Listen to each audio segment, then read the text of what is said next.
the way you feed your husband food every time, you know that you have to give him food, breakfast, lunch, dinner, or if he eats twice a day, you know that you have to feed your family, right? Exactly. Because they need food. That's the same way your husband needs the whatever. So if he asks for it and you deprive him, it's like he asked you for food and you say, no, I'm not going to give you food. Like, So when they use like tools, right? Or wait, that tools might just be lubricants. Like a mechanic's workshop.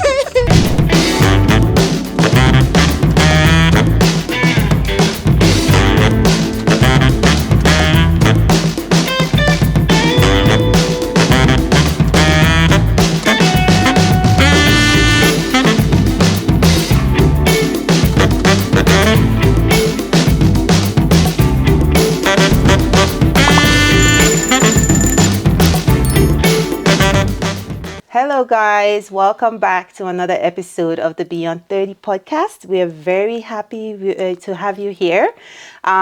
So today's episode is going to be a part 2 of what we had done before, which is talking about keeping the marriage spark alive, okay? And in this episode, we're going to be dealing with how does sex and having kids affect keeping the marriage spark alive. This should be interesting, guys. And as usual, I have my 2 ladies with me. Hey, I'm coming. And I'm Femi, also known as Dr. O. Hey, Dr. O. Also, if you're watching this and you've been enjoying us so far, don't forget to subscribe and share and hit the like button, okay? All right, guys. Did I hear you say sex? Yes. Well, does that excite you? No, I'm actually surprised because usually Temi is the one that doesn't usually come out and say the word. She never says the word. She always has different she's ways of saying. Yeah, she always has different codes of describing sex, right? Yes. So what happened today? Well, because I'm sitting on this chair today. She doesn't have a choice, actually. Okay. So I have to introduce. No, but like, I understand there's a reason why saying sex is not something that just comes easy for me. It's I think it's just based off of like upbringing, background. You don't just like mumble words like that randomly. And even as a grown up, it's so. Oh yeah, there's sometimes I'm a little bit like hesitant, not because I don't want to say the word. Actually, I want to say the word, but it's just like. It just makes me shy. Okay. So now it's how does it affect marriage? Yes. So how does sex help to keep the marriage spark alive? And also kids. We'll get to the kids one later, but it's sex and kids today. Okay. Yeah. So Like, think about how does sex help to keep the marriage alive? Catch him in the bathroom. Catch him by the corner of the staircase. Like, what else? Well, so I mean, like what else? there are many. I don't know. I feel like with sex is an interesting one because we have to talk about like what's the expectation around like sex and marriage in general first. Expectation will vary with each couple. Some people, it's more than one time a day, it's multiple times a day. Some people, it might just be 3 times a week. Some people might be once every 2 weeks. So it depends on each couple. You people have to match your energy in terms of libido. In fact, between couples, expectations may vary. The man may be looking 3 times a day, the woman may be once a week. So you guys have to sometimes talk about these things if you're not on the same page. Right? So there's no hard and fast rule. Expectations vary depending on each couple. Know your partner, know what they want. That's why communication is good. Because some people don't like to communicate. They are just expecting the partner to know what is in their head. True. And when they're not getting it, then they start to be grumbling. Maybe they're comparing their partner to an ex. Their ex used to do 3 times a day, and their partner only does once a day. And they're not like, what's going on here? And they can't put their mouth to tell their partner that I would like some more frequency. That kind of thing. So it's always good to communicate. So for your question, expectation varies. But you know that sex doesn't actually mean there's a spark in marriage. True. But does it help? I feel like I don't think it helps everybody. Helps too. I feel like it helps. The bonding aspect. There's I feel no like if way. the marriage is not healthy, sex is not going to help no, it. but Well, sex no, why? also No. Remember, we're talking about an already healthy marriage. How to keep the spark, okay, not how to alive. fix a broken marriage. We're Yeah. not doing that one. It's how to keep the spark. No, but even in the beginning, right? It's like you can't have a marriage without sex. Okay, so for some people that waited till they actually got married before they had sex, right? That day of that marriage. What are you talking Is that about? not when they're like, you know what? The sex is going to be banging tonight, that kind of thing.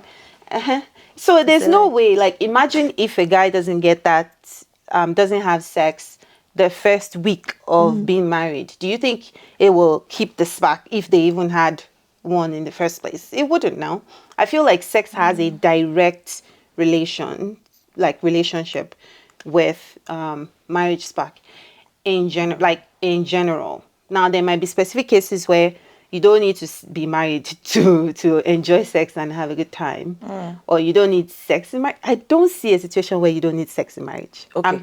Yeah. I hear what you're saying. So you're saying that the sex actually helps the spark in the marriage. It does. I think differently. Okay. I think that the spark has to be in the marriage for the sex to be good.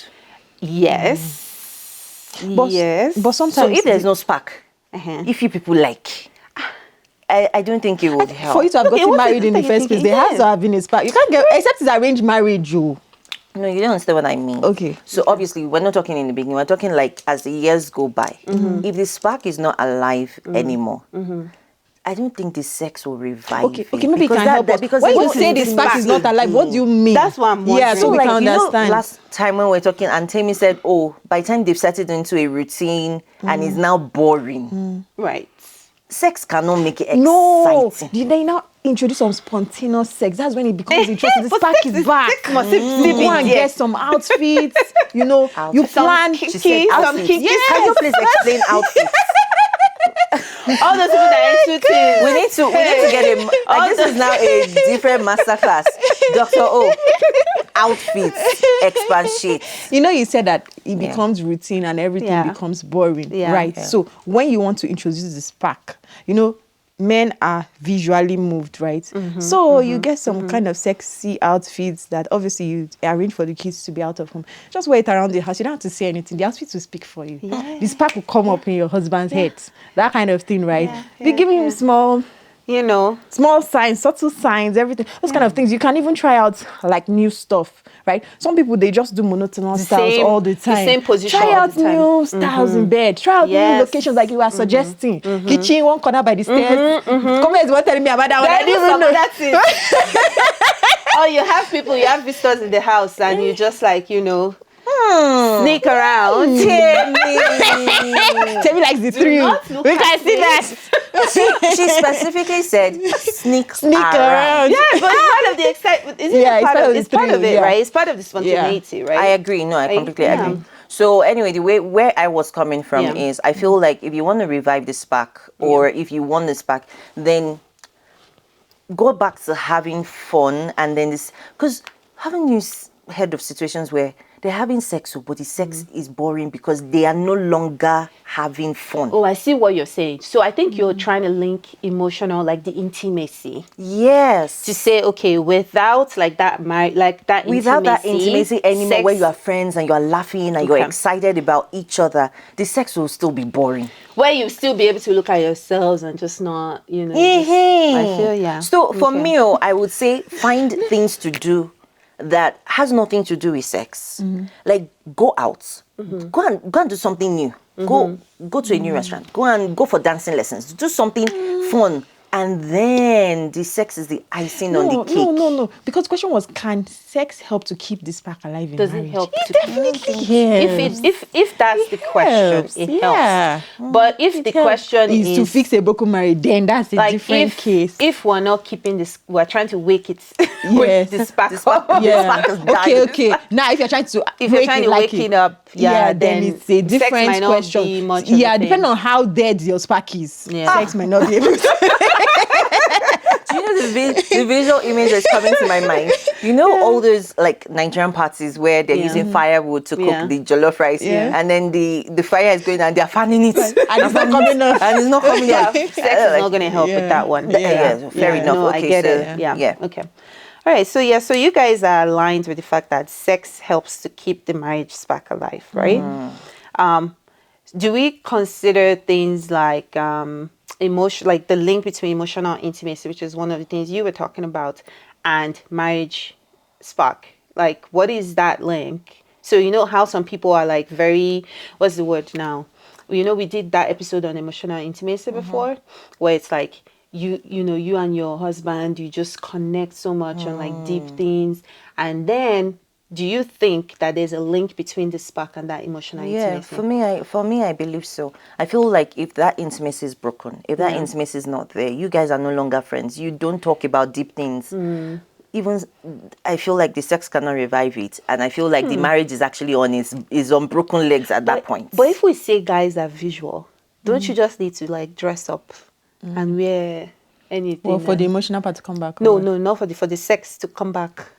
For you people to... Yeah, I feel like guys don't really have to necessarily be so emotionally involved for them to want to sleep with you. Yeah. It's not like for us where I can't imagine sleeping with someone like that I just met, even though some women do it, or someone that I don't have any feelings for. But guys can do it fine, and they'll tell you it was just sex. So I guess we're kind of different. We're different in that sense. Regard. Yeah. Okay. No, I agree with you. Okay. But I feel like for a lot of men, yes, they can have sex without emotional, but because they can do it with anybody, I'm not saying they should, but they can do it with anybody. What makes the marriage different is that icing on the... Which is the emotional which is the emotional connection. That's what makes it different from any random person that's... I feel like men can have sex in the dark. They don't even need to see the person. Yeah. Okay, is it also important to like, you know, you talked about sex, like communicating about your needs, like as a couple, like husband and wife or whatever it is, communicating about what their sexual needs and emotional needs. Like when that happens, does it mean, so remember there was a time, this was off camera, we were just talking in general around how often, you know, husband, like people should have sex in a marriage. And I feel like that's one of the topics that people don't get to discuss before they actually get married, right? So is there a stand, like I know people have different needs, but like is there a room for like sex when it comes to like the needs of the home, like the kids, and then keeping the spark? What do you mean is there room as in? Like, are you saying so for example, a guy wants sex 3 times a day. He has 2 kids. Yeah. They go to school every day. Yeah. The woman takes care of the home, does all that work stuff. from the office, for example. They only come back in the evening. How does that help with marriage spark? I feel like if you are saying 3 times a day, it has to be that you are idle, because you can't be at work thinking about that. Or even if you are, you cannot do anything about it till you get back home. So are you not doing 3 rounds to cover your 3 times a day? Or how do we determine this 3 times a day? Do you get? Yeah. So, to be honest, it's actually supposed to be something spontaneous where we don't have to discuss it and plan it. But I guess some couples get to a point where there's no spontaneous whatever, so they now get to planning. But I feel like planning takes out the fun. Like, why should we plan? Okay, by this evening we're gonna have. Like, some people, I don't know. I feel like some people are planners. What the hell? Why you? Okay, let me not talk shit. You don't know what the hell I'm on. Some people even put it in their calendar. Yes, like they actually block the time out. Yes. Some people plan it. What would you say to that? Like, it takes away the... I don't know. Because, you know, so the way I see it, I feel like a good balance is important. I feel like if you know that your partner needs sex very frequently, then there's definitely a need to plan it. Why are you planning it? Wait. Okay. But then there's that piece where you also need to tell the partner, say, me, I like the spontaneity. So maybe there are times we'll plan it, but then there are times maybe we'll we'll just like wing it. Or like we'll go somewhere nice, or we'll try different outfits and different tools. I don't know. Nobody's dancing. Nobody should look at me. Guilty conscience. Nobody was looking at her. She was looking at me. What? She was looking. This could make another facial expression. No. She was looking at me with one kind of eye. So when they use like tools, right? Or tools. Wait, that tools might just be lubricants. Like a mechanic's workshop. You know what I mean? Okay, what else do you call it? I'm just listening. I'm listening. I'm not judging. But yeah, like there are other ways to make it fun. Where even though it's planned, you can still, make it fun. So why do you have to plan? Is it that you forget that you're going to? No, like because if you know that your spouse is someone that needs that, just come and meet me whenever you need it. But it's not every woman that has that ability to just wing it. Anytime you need it, come and I'll just be ready. Because no one is ever ready. So I'm going to reference two of my pastors I usually listen to, Pastor Kingsley and Pastor Mildred. And they said there are two types of sex. There's beautiful sex and there's dutiful sex. I like it. I like it. This is really good education because I've thought about it, but I haven't been able to classify it like that. Yeah, I thought it was really interesting too. So beautiful sex is when both of you are in the mood. And that's when the sex is beautiful. Yeah. But dutiful sex is when maybe only one partner is in the mood and the other partner has to fulfill a duty to them by satisfying their needs at that point in time. So you might not be in the mood, but you have a duty to satisfy your partner. So then you have dutiful sex. So don't always wait till you're in the mood for intercourse. If your partner is in the mood and you're not like dying, there's no life-threatening condition.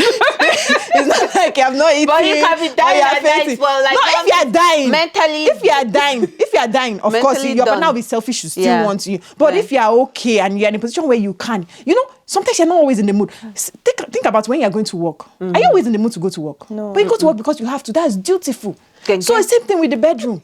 You don't always have to be in the mood, but because this person has a need that needs to be satisfied, then you submit yourself and be dutiful. So, but that ties into the planning. You went for the planning piece because I feel like planning and dutiful, they're kind of like. I feel like planning just spoils everything. No, but that's only if your partner is like. So when I mean planning, it's not like you're setting an exact time. Okay. You kind of know that, every evening. No, they actually pencil it into because I know some people that actually schedule. Yeah, like but like you can't do it. Like you can't say every night at 9 a.m. No. Some people will say 26th February, 10th January. They will literally be scheduling it into their calendar. I'm not joking. That's why I said.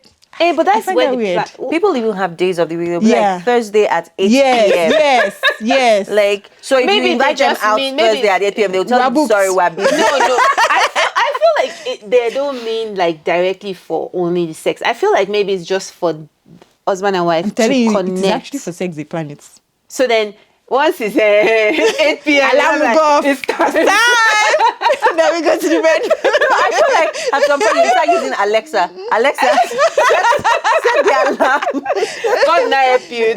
You now have unwanted guests during the period. No, you send them outside. No, you not open the door. Alexa will not say, and they're already yours and they don't leave. Yes, no, Alexa now says, hi, it's time. That's hilarious. No, when I'm thinking about planning, I'm thinking, okay, if my husband wants sex every day, or if somebody wants sex every day, then I know that every day I'll give him regardless of no, time. I'm sorry. Okay, that's what you mean by planning, like mentally preparing yourself. Like, you're okay, not that you will plan and put days. Or if he wants it like twice a week, then we have to choose the days of the week. In my own mind, I have to choose the days of the week. That why you choosing? Wait. Can we go back to the question that Femi asked? That is it the first of all, this person is unemployed because every day of the week, like, bros, did you not work hard at work? Some people, I think there's some people, sex is their food though. Yeah, you just need to know your partner. Some people are like there's that. Some people, and some are, I read all this stuff on like on Instagram. Blogs and all, like some marriage couples, they'll say, I'm getting it every. Now we don't know if they're really telling the truth or lying, but I feel like there are legit people out there because like if they don't get it from their spouse, they will be looking for it outside, which is not an excuse or is wrong. It's but not an excuse. That's a different discussion. It's not that like there's a role of discipline. Of course, self-control. Self-control. Thank you. So but I think if you really care about your partner, you know that this is what you want to please your partner. I see it as the way you feed your husband food every time. You know that you have to give him food, breakfast, lunch, dinner, or if he eats twice a day. You know that you have to feed your family, right? Exactly. Because they need food. That's the same way your husband needs the whatever. So if he asks for it and you deprive him, it's like he asks you for food and you say, no, I'm not going to give you food. Like, it's the same. It's the same thing. I see. That's so where I see I guess the summary I'm taking from this particular part of the discussion is that the dutiful sex, regardless of, unless you're mentally, except there is something or you have a health condition or you are sick, you shouldn't say no. Train your mind not to say no, because you know it's a need, and if you really love the person, you want to fulfill that need. Right? And it's vice versa too. Your husband should not say no to you except he's dying. Because he knows you just get with the program because you know this person needs it at that point in time, and you don't want to deprive that person. That is just okay. I like this. So you think that dutiful sex still helps the spark? So it helps to keep the spark, because when your instincts, most women, your first instinct is to say no. And if you follow your instincts all the time, you're going to kill the spark for the man. That's true. So it helps to keep sense. it. Yeah. You get? That makes sense. And I think also, like, if you think about it in general, like, if your man is happy, then you can get him to do more stuff for you. Thank you. It will connect to everything else. It depends on the man, though. Don't be deceived. If it's a good man, you know what I mean? Like, a good man who is happy, you know, will break his back. And also a good woman who is happy would like, think about, even for women, like, I guess sometimes I think there's this mindset where people don't see that for women, sex is as important as it is for guys, because that's a different discussion. Maybe we should talk about that, because, you know, sex to keep the marriage spark alive for women versus sex to keep the marriage spark alive for men. Women can comfortably do without sex. Like, 1 month, marriage spark will still be very more there. If you're giving me my hugs, my kisses, like, it's true now. Do everything else. Marriage spark will be there. If you're helping in the kitchen, the spark is very alive. Be there. I saw one Instagram meme where the guy said, what I think turns my wife on versus what turns her on. He said what thinks on his wife on, he will shave, he will wear good clothes, everything. That one was what his wife on. Then he started vacuuming the house, washing the plates. The wife was very turned on. Exactly. I agree. But I think before we even go on to talk about kids, right? The first reason why people are now, like, why it is such a topic is the amount of responsibilities that most women are dealing with. Like, God. It's as if you employed a slave and you just said, slave, you are in charge of this entire house. And she's doing everything, both mentally, psychologically, physically. And then all you think you do is just go to work, come back, and then you still you expect that to be okay. So that's another thing we have to tell. In case there are men watching and you're telling your wife, hey, did you hear what they said? Please, this is the clause. If you want your wife to be available for you all the time, then you have to help her. You can't leave her to do all the work and be tired and then expect her to now give you the best performance. That's not going to happen. You need to help out so that she's refreshed and she's ready to go. Don't at night time turn on the TV while she's in the kitchen and you're just watching and just say, why did you put it today? Okay, good, fun. Go pick up the kids, help out in the kitchen, help clean up. It's very important because, like, honestly, both sides are, you need to think about your partners in different ways, right? There's this Yoruba adage that says, if you want to step on cold ground, you need to pour cold water ahead of you. It's not when you are 2 hours to action time, you now start being nice to her. If you know that you are the kind of person that wants it every day, it's in the morning. Starts with from the week, start pouring your cold water ahead of time, because women are like, when you have so much on your mind, it's impossible to be turned on, because even while you are in the middle of the action, you're still thinking, oh, did I load the dishwasher? Oh, did I do the laundry? Like, obviously, unless you married a robot that you can just switch the mind off. I agree. Yeah, and there was something that was popping up in my mind too around that is also, I can't remember now, but we'll come back to it later. So should we talk about kids? Now we can move on to kids. So how does kids help keep the marriage spark alive? They don't. No. I thought you wanted to, how do they interrupt the other one? Because they're experts in that one. I actually thought about that one first. But I was like, we've been talking about sex for a little while. Maybe we switch, and then kind of as we're talking about the kids, we'll talk about sex. Well, have your kids caught you ever? No, never. We locked the door well. I feel like growing up, there were things that I feel like when I was growing up, I feel like I knew things that were happening. You see, especially those last borns, it's like they always knew.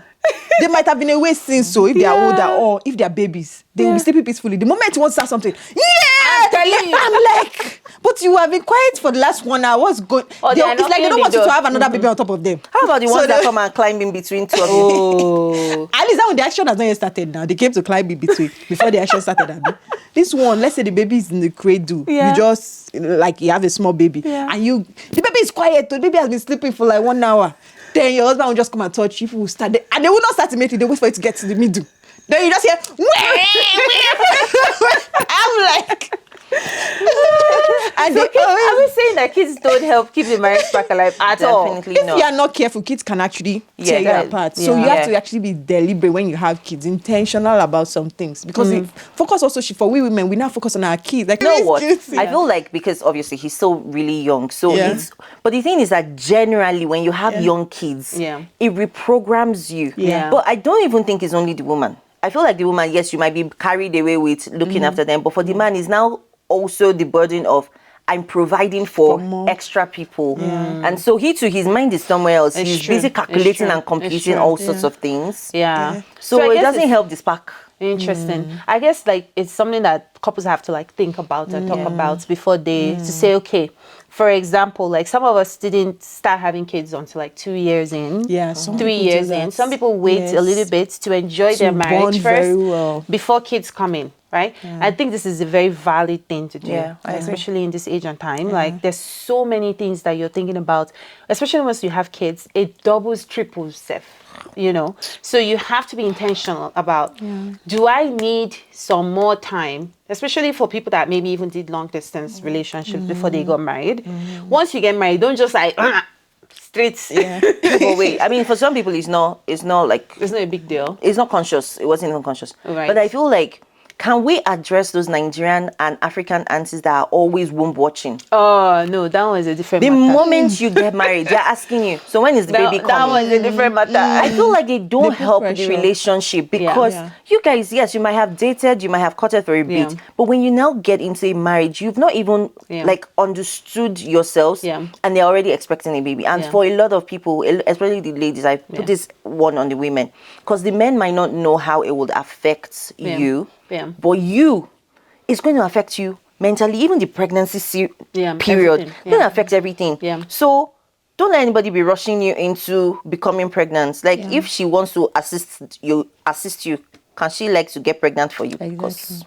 Yeah. Just give her your sex cells and let her carry the pregnancy. Now, so, okay. Since she's so consent. She wants to be an assistant. So like, if you're aunt, what do you call them? womb watchers. Womb watchers. Womb watchers association. Our special Nigerian aunties and mummies. And mummies. and mummies in-laws. yes. Please do not put pressure on your spouse, your son or daughters, whatever it is, right? When it's time, like especially when they're newly married, let them enjoy themselves first. Let them figure out their footing before like you jump into like having kids, because jumping and having kids right away, sometimes it's not everybody that experiences this, right? There are some people that are just mature enough to be able to handle it. If you know that you really want to connect with your spouse, I feel like once kids enter, in fact, once pregnancy enter, not even kids, you first deal with what's that morning sickness, then you're just dealing with like being heavier and heavier. Like it just becomes something that, it just takes away from like the enjoyment, especially in that first bit. So please, thank you. As in serious thing. Thank you. Oh, appreciate it. Okay, so now keeping the spark alive when you have kids. Yeah. That has to be intentional. So Yeah. what are some of the things that you guys do that helps you to know that, oh, I have kids, but I'm still married? Yeah. This one is tough. I'm trying to think. I'm trying to think. Yeah, I'm trying to Funny think. thing is, like for us, Yeah. a lot of times we do more family stuff than without the kids. Although sometimes we do without the kids, but we tend to do more family stuff with the kids. But I understand that sometimes you just need to have without the kids to actually connect with yourselves and everything. So From what you're saying, I think I remember like one of the things I had to learn, especially after having my first kid, was I had to learn that the kid needs what do you call it? Boundaries. And when I mean boundaries, like 6 months, let them be in their rooms. Let them learn how to sleep by themselves, right? Once you cuddle your kids, 6 months. at 6 months she was sleeping in her bed. In another room. Yeah, in another wow. room. Yeah. That is and you have like, you have everything else. I was going to say it too much. That's what. very gangster. No, That's exactly the word I was going to say. Here's the thing. I heard different people's opinion. I think then I was doing a lot of research, and I was like, I think also in general, like, me and my husband were like, we're best friends. So, and we always talk. I think after a while, it just became like something that I fought it, like even her learning how to like sleep off by herself in her bed was the first struggle, right? At 3-4 months, teaching her that, look, you can put yourself to bed, or what's that thing? Learn how to fall back to sleep, right? By yourself. It's very important. So training your kids early enough so that at least you have your alone time. So I'll piggyback on what you said. Yeah. I think the best thing we did was to sleep train. I didn't need them in a different room, but sleep train.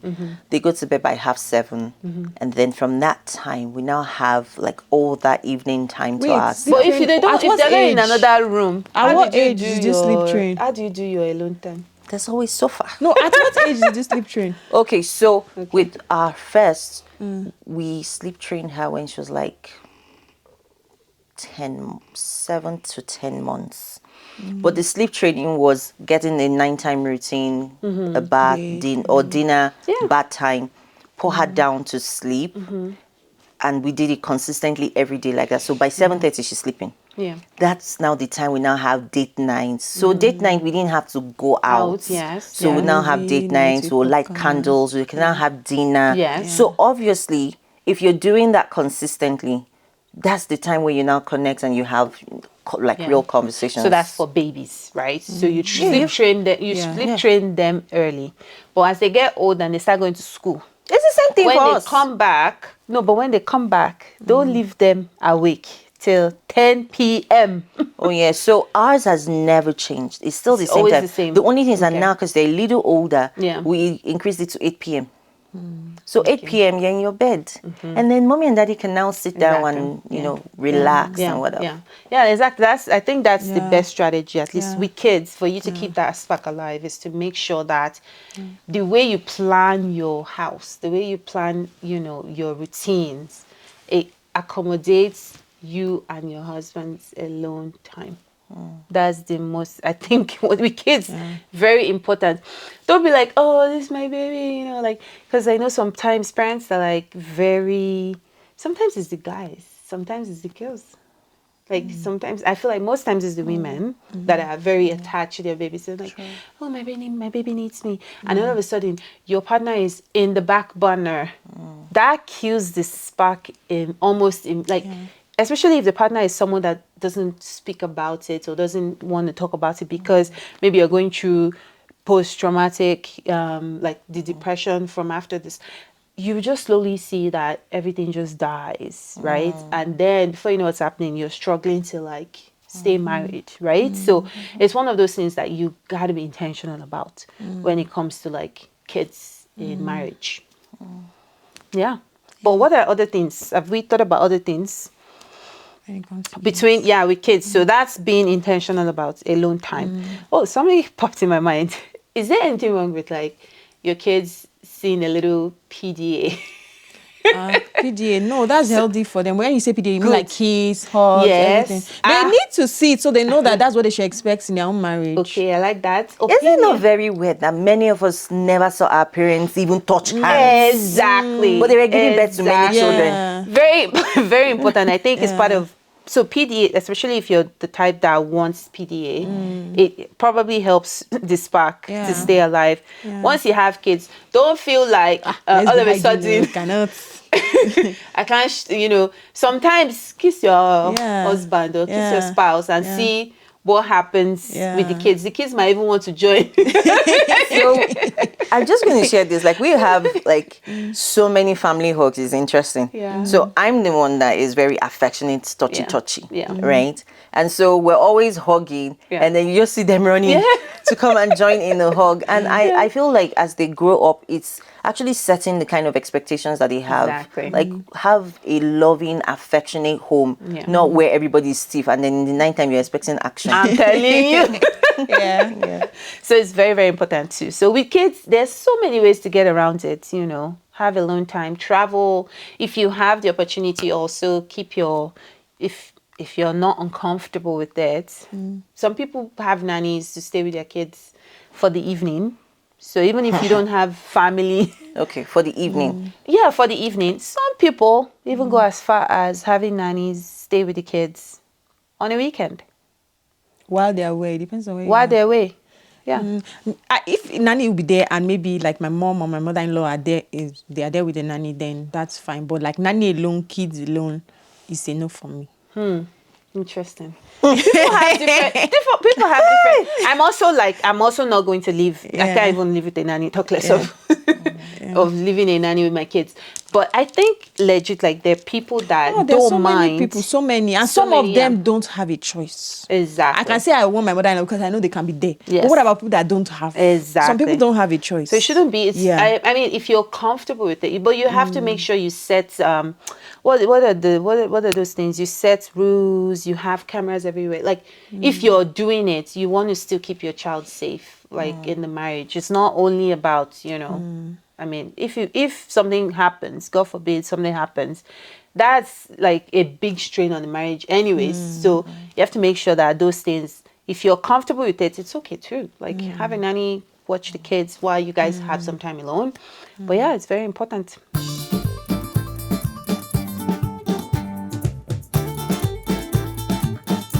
All right. Are we ready for cookie? That's like cookie time. We're not actually eating cookies. Even though I like cookies. All right, so we're going to do the jar this time. And since every time people like to give me, today I choose. Mini. How are you choosing? This person has been looking for a She was doing it like it's coming to you. You know this. You're my troublemaker. Always looking for my trouble. There we go. Okay, question. How does aging impact a couple's sex life? Ooh. It depends though. In marriage, yeah. Some people with age, they become more intimate. Their libido increases. Some others, it declines. Wait, there's men or women? Both sexes. Some women will say that as they hit their 40s on their libido is increasing. Interesting. Yes. While some will be like, it's going down. It depends. Sometimes it depends on phases in your life. When you first of all give birth, mainly after childbirth, sex is lasting on your mind, right? Yeah. You're all about the baby. Your body's going through Yeah. changes. So at that point, it's going to decline. Yeah. Maybe after a while, when you have recovered, then you're back in the game, right? And then like some women say, we've not reached that stage, but they say in your 40s or whatever, that their libido actually Goes up. So it changes for different people. And for men, those ones, they are ever firing engine. I'm telling you. Like, you see 70-year-old man coming to clinic to ask for Viagra. Oh God, what do you need this for? What are you using for? At 70, once you have an attack and die. So they're always ready. You know. They might not now be able to last as long or whatever, but like physically, it's like they're always ready to yeah. go. So there's no hard and fast rule for everybody. There are still some 70-year-old men that you see that they already have erectile dysfunction. They can't do much. But there are some that, you see some 70-year-old grandpas now. It's not allowed for your that is still giving birth to kids. Do you understand? So for everybody, there's no hard and fast. With that are there age. things that people can do, especially women that experience the lower end of it? Are there things that they can do to help? Yeah. So most times since for we women, have Dr. O on. most times for women, Yeah. that decrease in libido comes with menopause because your hormones change. Yeah. You are getting lower estrogen and all that, which are like the sex hormones, right? Yeah. So then you now start to experience vaginal dryness. So sex is no longer pleasurable. So there's hormone replacement therapy to deal with that. Okay. 2, you can use lubricants because vaginal dryness is something that now it's not every woman that has all those symptoms, but some women, a lot of women do complain. So already have your lubricants ready by the side, handy, and let your partner know that. Like be prepared. Be prepared. prepared. And let your partner know that, you need to do so that it's not painful for me or whatever, right? Menopause should not stop your whatever in the other room. Yeah. So what I always tell people, it always starts in the mind. Even the whole sex thing. You might be 21 and be like an old woman because in your mind you're like, oh, I'm tired. And whatever you tell your mind is what your body will follow, right? If you are already old in your mind by 50, you will feel old, you will act old, you will be old. But if you tell yourself 60 is just age, have you not seen 60-year-old women these days? Yep. So you understand if you tell yourself, now, me, I'm just starting. You would train your mind and you go, and whatever it is you need to do to make sure your body catches up with that. If it's lubricant, if it's hormone replacement, if it's whatever, make sure that doesn't stop your groove in the other room, right? Except you are like, I beg, I'm tired, I don't want to do it. I'm not a grandma, and that's up to you. But make sure you and your partner are in sync with whatever your plans are, because you also don't want to deprive your partner. Yeah. Okay. Awesome. That makes sense. So who's next? You, Femo. It's the Femo that she keeps calling me. Hey. Your turn. What's the most underrated way to keep the marriage spark alive? Play. Underrated. Okay, Kume said play. Play. Yeah, you know, she said she's the mischievous one. Okay, so like silliness. Yeah. Being silly and it's underrated, eh? Yeah. Can you give us examples? Yeah, we like an educative... Y'all want me to come and expose myself on international, global TV, right? Okay, so I'm just going to say, like, if you guys were the kind of people that you were spontaneous and playing before, Yeah. then why are you now acting like grandma and grandpa? Yeah. Like, play for like, steal somebody's meat, steal somebody's food. Me, I even thought, so Hide you know, the like snack. sometimes I watch all this Instagram. Me, I guess, I don't know, I'm such a Have Instagram pillow person. fights. So those are good. But I thought maybe you say like, you know, give a little tap on the That one is a giving. That one is a giving. So is that But part of like, the silliness you're thinking? yeah, it is. Okay. But that one is even a giving. Like, honestly, but like, do pillow fights when you're passing him, brush against him for no reason. Like, let me just know that. Hello, Just be silly. Like, just be silly. Just be a playful. child. Don't get too old in your mind where you're not. Where you're now stiff and uptight. Like, please be prim and proper outside. But when you're inside the house, like, lose all of that. Relax. Why are they laughing?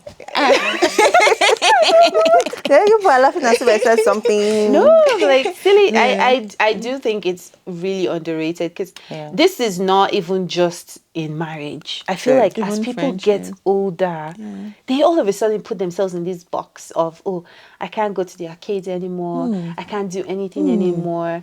I, go out with my friends and have fun, like be active, right? There's like, I just want to be home. I'm okay. Just want to watch TV, listen to CNN. CNN. I'm serious. Like, I don't know. I feel like it's a mindset. It definitely is. Some people just like, I'm too old for that stuff. I'm too old. You're too old for what you feel you're too old Yes, for. you're not too old. If I see Bangkok today, I will jump on it with my kids. Limits.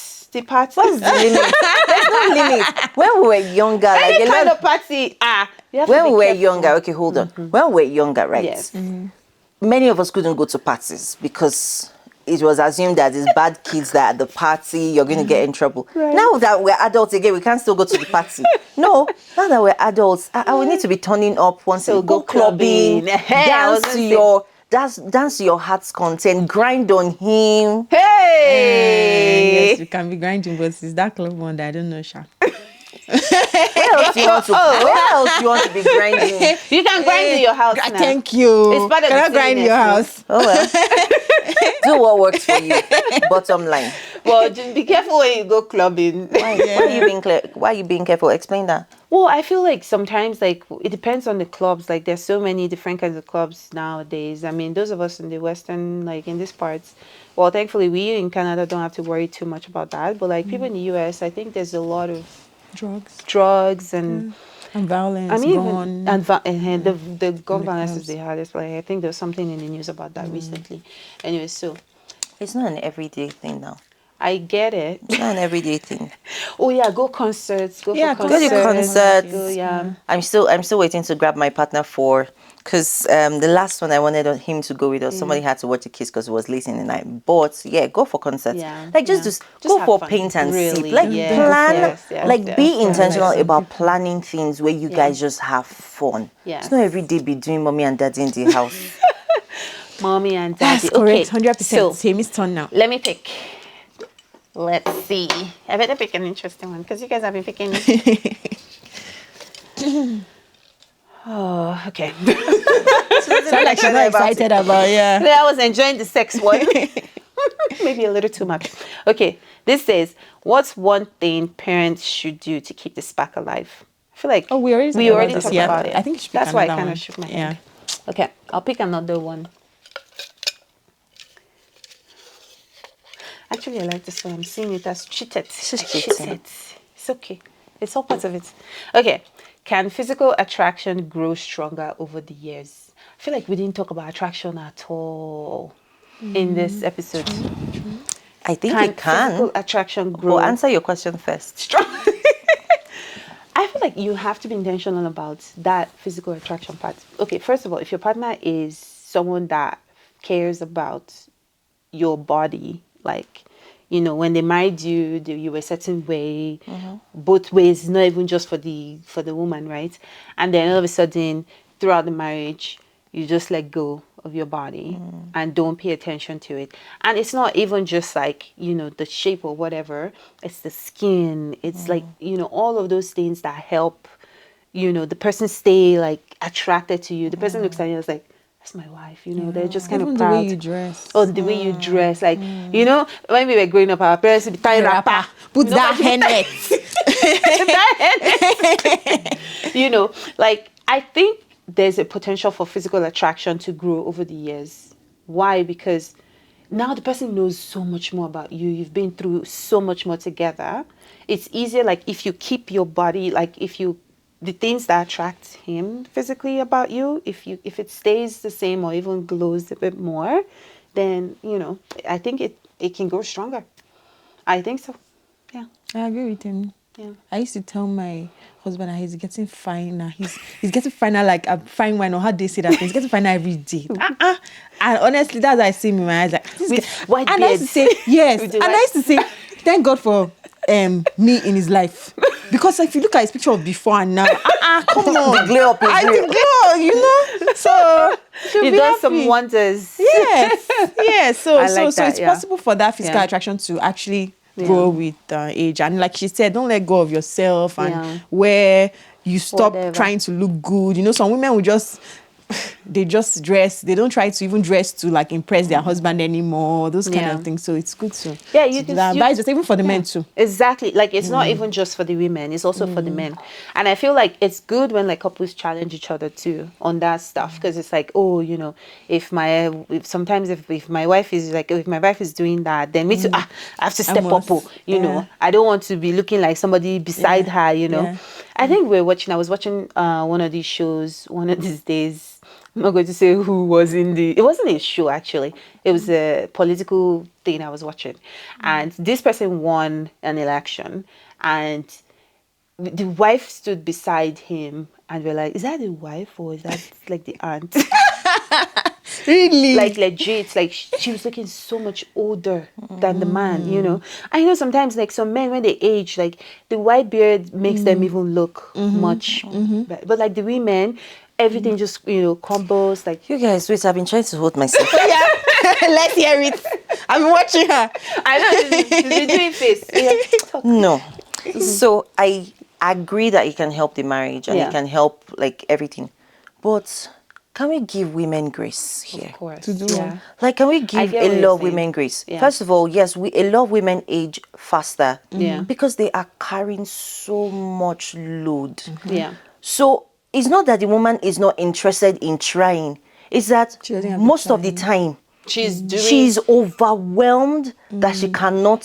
I agree. That's the last thing on her mind. I agree with you, which is why I was trying to say like, so it's not about just you focusing on your like letting your body go. It's about also fighting for your own alone time in the marriage. Self-care. easy. It's not easy. It's not easy, and sometimes it's impossible. Let's talk about like those of us that are in the West, where you don't have childcare. Yeah. You don't have supports. Yeah. There's nobody coming to help you look after the child or do something or run errands. Yeah. And then for some women that now have partners that are practically checked out, they only take care of themselves. Those are the men you see, they look dapper every day of the week from head to toe. I know. Yeah. They are very groomed. Yeah. They dress well. Yeah. But their wife looks like a bag of shit. It is not the woman's fault sometimes. No, it is not even the woman's fault. all the time. Well, in my own case, most times it's not. Most of the time, it's not the woman's fault. No, It's because it's because the man has practically just abandoned everything. Yeah. She's taking care of the home. She's taking care of the kids. She's taking some of the time. She's even working 2 jobs to also assist financially. So I hear what you're saying. Those ones have in that for me or those at that point when your marriage gets to that point, there's no spark again. There's no way there's spark. There's spark. You probably don't have time for There's spark. no time. Like if You don't have time for self-care. When you want to see No, time for spark. there's spark. They still love each other.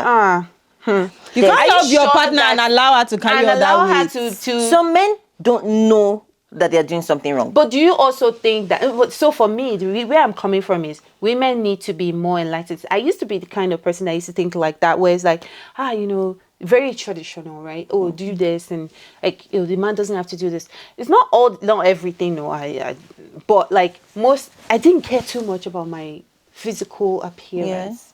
But I started realizing that if I don't start paying attention to these things, and if I don't start creating opportunities for me to take care of myself, then you will start looking like grandma. No, so I agree. So those are the women that I'm talking to. I agree with you. If your case, Okay, so now think of a woman that is carrying all that body, and she probably also doesn't have the money to take care. Why do you think you need money to take care of yourself?